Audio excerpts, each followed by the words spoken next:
श्रीमद् भागवत गीता अध्याय 2 श्लोक 50। जब इंसान अपने कर्म से डरने लगे, जब सही और गलत के बीच मन उलझ जाए, तब श्री कृष्ण कहते हैं, बुद्धि से किया गया कर्म ही जीवन की सबसे बड़ी कला है। श्लोक। बुद्धि युक्तो जहातिह उभे सुकृत दुष्कृते तस्मा दोग्या युजुस योग कर्मसु कौशलम। इस श्लोक के एक एक शब्द का अर्थ है बुद्धि युक्त, बुद्धि से जुड़ा हुआ या विवेक वाला। जाहिद ही उबे, छोड़ देता है, त्याग देता है इस संसार में दोनों। सुकृत दुष्कृत तस्मात् योगात, अच्छे और बुरे कर्मों का फल इसीलिए, योग के लिए, समत्व भाव के लिए। युजुस्व योग कर्मसु कौशलम, जुड़ जाओ, प्रयास करो। योग संतुलित अवस्था, कर्मों में कुशलता, श्रेष्ठ तरीका। इस श्लोक का सरल अर्थ है, जो व्यक्ति अपनी बुद्धि को स्थिर करके कर्म करता है, वह इस जीवन में अच्छे और बुरे कर्मों के बंधन से ऊपर उठ जाता है। इसीलिए योग में स्थित होकर कर्म करो, क्योंकि योग ही कर्मों में कुशलता है। कुरुक्षेत्र की धरती पर अर्जुन खड़ा था। सामने अपने ही गुरु, रिश्तेदार और प्रियजन थे। हाथ में गांडीव था, लेकिन मन में भ्रम था। अर्जुन सोच रहा था, अगर मैं जीत भी गया तो किस कीमत पर। यही वह पल था जब श्री कृष्ण ने अर्जुन को जीवन का सबसे बड़ा रहस्य बताया। श्री कृष्ण ने कहा, कर्म से भागना समाधान नहीं है, बल्कि बुद्धि के साथ कर्म करना ही जीवन की असली विजय है। मनुष्य अक्सर दो चीज़ों में फंस जाता है, सफलता का घमंड और असफलता का डर।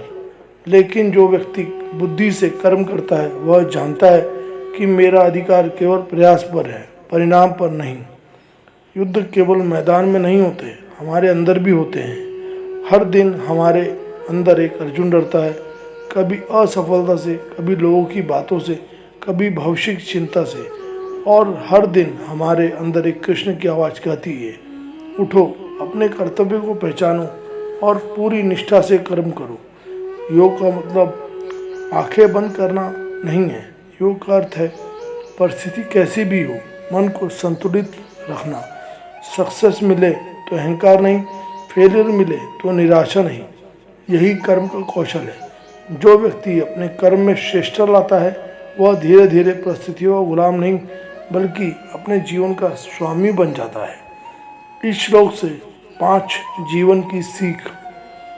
पहला, कर्म पर ध्यान दो, परिणाम पर नहीं। आपका एफर्ट आपके हाथ में, आउटकम हमेशा नहीं। दूसरा, बुद्धि से फैसला लो, भावनाओं में बहकर नहीं। हर लड़ाई ताकत से नहीं, सोच समझ से जीती जाती है। तीसरा, सफलता और असफलता दोनों शिक्षक हैं। विन और लूज दोनों लाइफ लेसन देते हैं। चौथा, बैलेंस ही असली शक्ति है। जो व्यक्ति सुख दुख में समान रहता है, वही मजबूत बनता है। पांचवा, काम को बोझ नहीं, साधना बनाओ। जब कर्म में पैशन और पर्पस जुड़ता है, वही योग बन जाता है।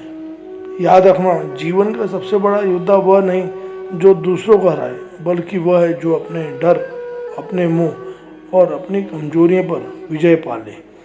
क्योंकि जब बुद्धि जागती है, तब कर्म सिर्फ काम नहीं रहता, वह सफलता की कला बन जाता है। योग कर्मसु कौशलम, यही जीवन जीतने का सीक्रेट है। दोस्तों, गीता सिर्फ ग्रंथ नहीं है, यह हमें डर, मोह और अपनी कमजोरियों पर विजय पाना भी सिखाती है। अगले श्लोक के लिए सब्सक्राइब करना ना भूलें। गीता अध्याय और श्लोक मैं आपके लिए लाता रहूँगा, और हम गीता अध्याय और श्लोक से जीवन में बहुत कुछ सीख सकते हैं, वह भी आपको बताता रहूँगा। अगर आपको यह वीडियो में कुछ सीखने समझने वाली बात नज़र आती है, तो लाइक शेयर करें, कमेंट में लिखें। मैं अपनी कमजोरियों पर विजय प्राप्त करके ही रहूँगा। धन्यवाद। जय श्री कृष्ण। राधे राधे।